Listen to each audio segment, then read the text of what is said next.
How to enable Ultra Dark Mode on iPhone? Here's how to enable Ultra Dark Mode using built-in settings. First, open the Settings app. Scroll down and tap Display and Brightness. Under Appearance, select Dark to enable Dark Mode. Now, go back to the main settings page.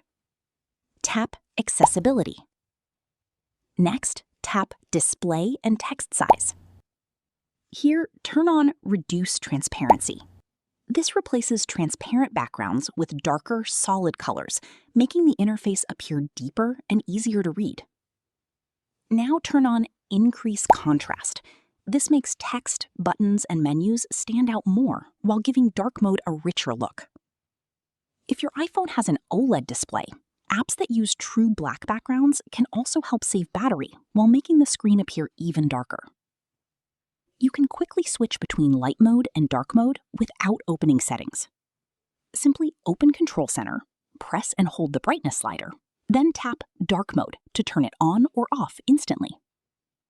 And that's it. By enabling dark mode, reduce transparency, and increase contrast, your iPhone will have a darker, higher contrast appearance that's easier on the eyes, especially at night. Thanks for watching. If this tutorial helped, don't forget to like the video and subscribe for more iPhone tips, tricks, and how-to tutorials.